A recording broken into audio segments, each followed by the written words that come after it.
This is the book of Deuteronomy, chapter 28, and verse 53. And it reads, "And thou shalt eat the fruit of thine own body, the flesh of thy sons and of thy daughters, which the Lord Yahweh thy power have given thee, in the siege, and in the straitness wherewith thine enemies shall distress thee, so that the man that is tender among you and very delicate, his eye shall be evil toward his brother, and toward the wife of his bosom, and toward the remnant of his children which he shall leave." First and foremost, I would like to give all glory, honor, and praise to Yahweh, Bahasham, Yahushai, Bahasham, Rachak, double honors unto the apostles and the elder bishops of Great Millstone, who taught this word in truth and in sincerity. Salutation, hopeful elect, that's pushing his word as well across the four winds of the earth. This is your brother Lamaya Allah from the Jim's camp here in Wisconsin. All right, Yahweh is the name of the Heavenly Father. Yahushai is the name of the only begotten Son. You Negro, Latino, and Native Americans are the children of Israel. Okay, you are the tribes are not lost. Okay, they never was. They was just named different through slavery. Okay, and that's what it is. Okay, and we know that by way of the Spirit, or the true understanding of the Scriptures. Okay, and the Scriptures is the Bible. Okay, and most particular, to get the best translation and the best understanding, and that's through the Bible, the King James Version. Okay, even though we dibble and dab in the other versions to get some type of understanding, but the most true to its point version is the King James, where we translate it from English into the Greek, also into the Hebrew. Okay? Now I started with that scripture, and I'm going to go ahead and play a video, and then we'll get right into this lesson. What's so crazy? I wake up every single day, and before I leave the house and go anywhere in public, I load up my firearm for black people. Not saying that no other race won't do nothing or no shit like that, but ultimately, bro, I'm not worrying about a white or a Mexican out in public. I'm worried about niggas, bro. Like, you might walk into a store and the nigga might look at you the wrong way, and now y'all is beefing just because this nigga looked at you the wrong type of way. Like, this shit is crazy as hell. Like, think about this shit, bro. Like, I can go somewhere and a white person will speak to you like, "Hey, how you doing?" But you go anywhere and see a group of niggas, it like you automatically got to get on 10. Like, niggas damn they don't want to speak or none of this shit. Like, bro, this shit is crazy as fuck. What the fuck is wrong with us, bro? Like, hey, well, I tell you what the fuck is wrong with us. All right? First and foremost, you are the children of the Bible. Okay?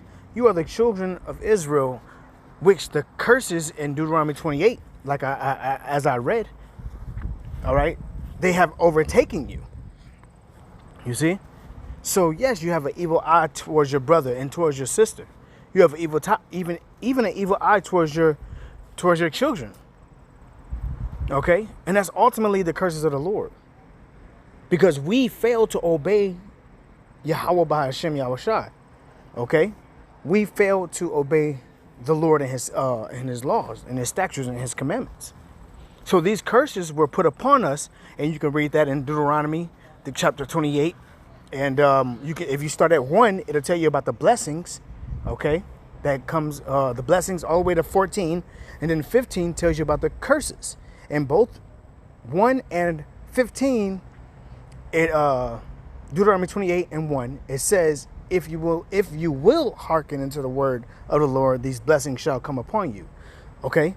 And when you read to 15 states, if you do not hearken unto the laws and the statutes and commandments of the Lord, roughly paraphrasing, that these curses will come upon you. So you are under the curses. Okay? You are under the curses of Deuteronomy 28. That's why you have an evil eye towards your brother and towards your sister. All right. And when I read in the 53rd verse, okay, that was back then, so at the time of 70 AD, where the Romans took over the temple. Okay. And when they took over the temple, we were pretty much in distress, and we had to, hey, everything. Well, like I said, everything I read in 53, it was when they besieged the temple. You can actually, just look up the history of on 70 AD and what happened, okay? And then read Deuteronomy 28 and 53, okay? And then 54. But that happened back then, okay? But now, the times we're coming into is going to happen again. Okay, you can already see, like the curses said, that there's an evil eye between thy brother, thy mother. I mean, their brother, their sister, even thy children. So that's what you see, Jake.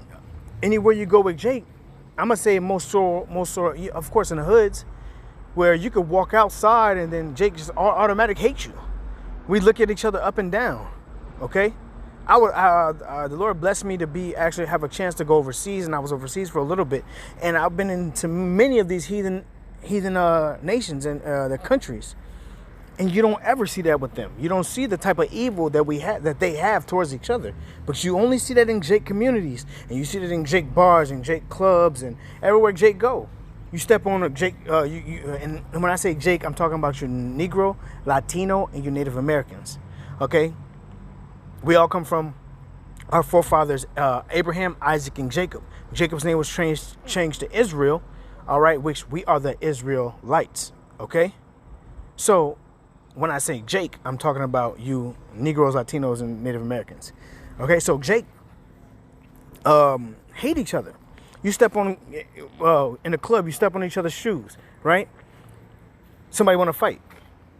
Also, when you go into the clubs, hey, everybody mean mugging each other. Posted up against the wall and shit like that, right? Let alone, okay, the gangs, right? In the gang, like, hey, everybody hate each other. You would rather hate your brother and your sister versus the one that put you in that situation, which is Esau Edom, with redlining, with we can go back to the transatlantic slave trade where it started. Go back to the Willie Lynch letter, okay? But like he said, we don't have that type of hatred towards the white man. We don't have that, the so-called white man, okay? We understand that black and white are social constructs, but he's really the red man. We don't have that type of hate for him, or even the heathen nations when we're out in public, but we hate ourselves. Well, that shows that we are under the curses of Deuteronomy 28, okay? That also solidifies that we are the people. That's one more point to solidify that we are the people of the chosen lineage by way of these curses. Okay? I'm going to go ahead and play the rest of it. This shit need to stop. But you go out in public, every other race goddamn speak to you, but it's us that goddamn be trying to destroy each other, gang. That shit is wild as a motherfucker when you sit here and think about it. Like, what the fuck is wrong with us, brother? Yeah, well, that's what's wrong. We ultimately sinned against Yahweh Hashem Yahushua, so he let our enemies overtake us. And by following the ways of our enemies, look how we are now. Look at us. You see, they took us into slavery, they raped, robbed, they murdered us. They took away our heritage.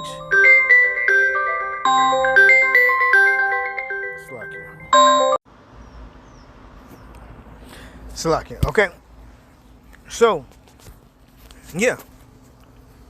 See, Esau Edom took us into slavery. I lost my train of thought, so Lord willing, this is edifying to the sheep of Yahweh Hashem Yahushua. Okay? So, yeah, Esau Edom, he took us into captivity, right? Then he put us into what it's called the they use the tactic, okay? And you can look it up. It's called the Willie Lynch letter, where they separate us by color, light skin, dark skin, field nigga, house nigga, big, tall, fat, small.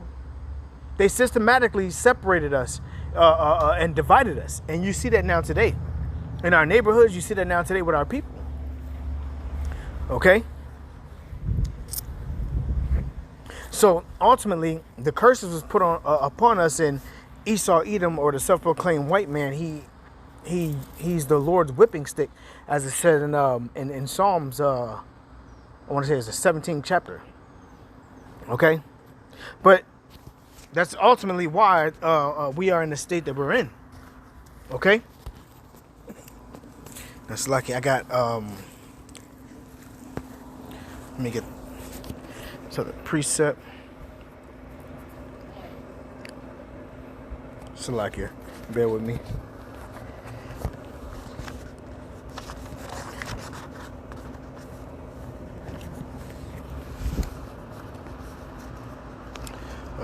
Yeah, Micah.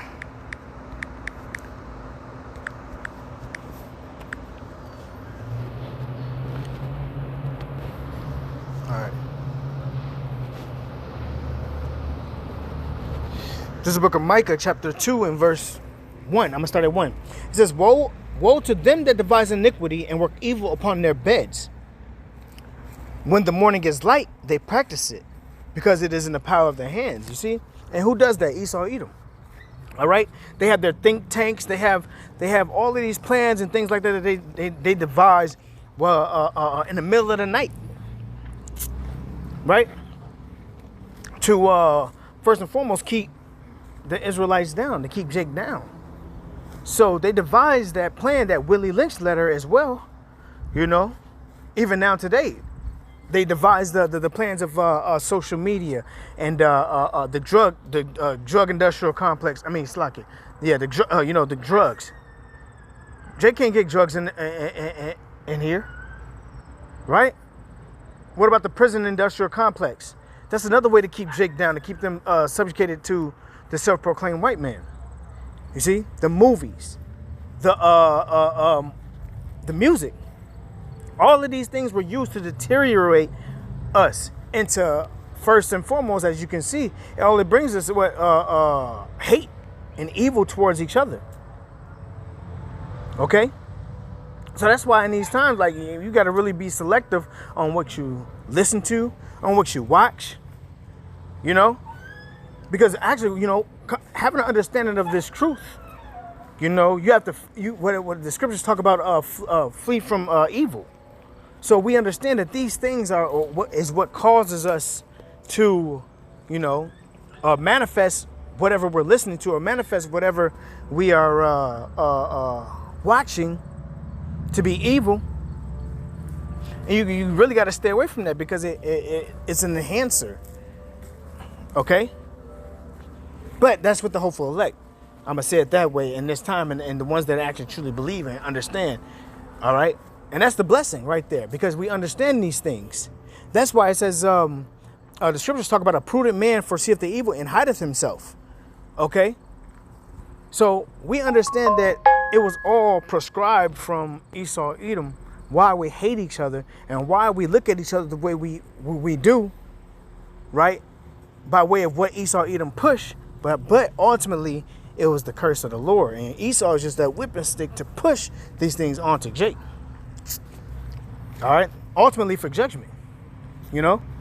So, that's why the scriptures talk about wisdom. Isaiah 33 and 6. It says, I'll get it real fast. This is the book of Isaiah, chapter 33 and verse 6. And it reads, and wisdom and knowledge shall be the stability of thy times, and strength of salvation. You see? So we understand these things by way of the spirit of Yahweh Shema Shah, or the scriptures, so we know to stay away from certain evils, certain evil things in this world. We have actually a knowledge of it. We have understanding of it. You know, that's what comes first. Once you understand these things, then you really won't have to ask those questions like, when is this going to stop? Or why are our people this way? You see? So wisdom and knowledge shall be the stability of thy times. And it help you be stable. All right? So you know how and how not to overreact. You know the type of people you need to hang around, which ultimately is only the brotherhood. Right? Or you sisters, the sisterhood. Right? And honestly, with your sister, it's barely even that, because even in that, y'all still have, y'all still go off. Y'all still, no, it's like, I ain't gonna get on that. But either way, that's what it is. So, and it says, the fear of the Lord is his treasure. The fear of the Lord Yahweh is his treasure. And that's what it is. You fear the Lord. You have to fear the Lord. All right? If you fear the Lord, you won't put yourself in these situations and into pretty much tempting the Lord. But that's what the blessing, that's why it's a beautiful thing to actually have this truth. And you really don't want to lose this truth, because you were given the understanding, the knowledge of all things we need to know at this point, up until Yahushua comes. Okay? But I got, what was that? Let me get Psalms. Because he says something that, and this is how you know who's the heathen and who isn't. I'm going to just go straight to the point. It says, you know what? Let's straight to the point. It says, they are, Psalm 73 and verse 5. It says, they are not in trouble as other men, neither are they plagued like other men. Okay? And this is speaking predominantly on, Esau, Edom, but also the heathen as well. You see? Because they're not plagued like us. That's how you know who has the curses upon them. Right? You don't see the small hats fighting and looking at each other like the so-called black man. You don't see them doing the things that we do towards each other. Well, that's how you be able to tell who is who. And if you can't tell who is who, then you fucking blind. You see? Only our people hate each other as prescribed in the scriptures. Their people don't hate each other like that. Their people don't have an evil eye. They're not killing each other. They're not shooting each other down. They're not serving each other drugs. They're not doing none of that. Right?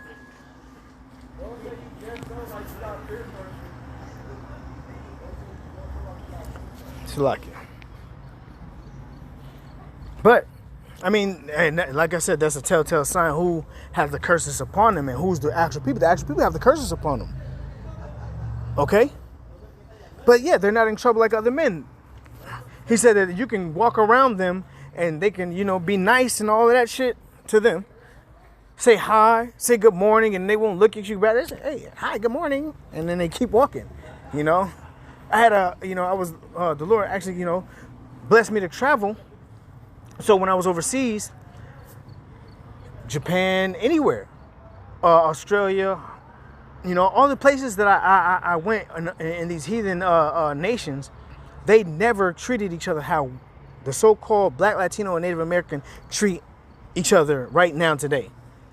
Well, how have we been treating each other over the last 2-3 decades? You see? So, we know who's the Lord's people, first and foremost. You got to understand the curses are upon us. So these curses, and like the scripture says, these curses are going to overtake us. I'll read it, and I'll end it off with that. As a matter of fact, let's go back to Deuteronomy 28,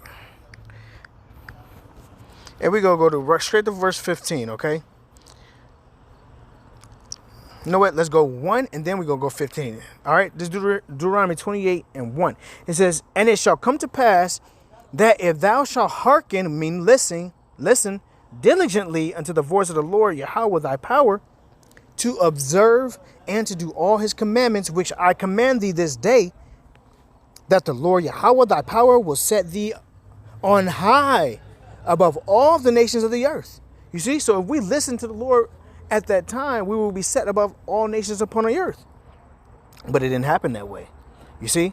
So this is what we have to deal with. So this is Deuteronomy 28 and 15. It says, but it shall come to pass if thou wilt not hearken unto the voice of the Lord thy power. You see? If you don't listen to the words of the Lord, Yahweh thy power, to observe, to do all his commandments and his statutes, which I command thee this day, that all these curses shall come upon thee and overtake thee. You see? And now I'm going to let you go ahead and y'all can read the Deuteronomy 28 yourselves and go over all of these curses. And if they relate to you, then, or you feel it, it resonates with your spirit, right? Then you have to be the children of the Most High. Okay? As it says in the book of Romans. Okay? So, With that, I would like to give all glory and honor and praise to Yahweh Bashem El Shai Bashem Harachak Wadash. All right, Shalom, and to the next.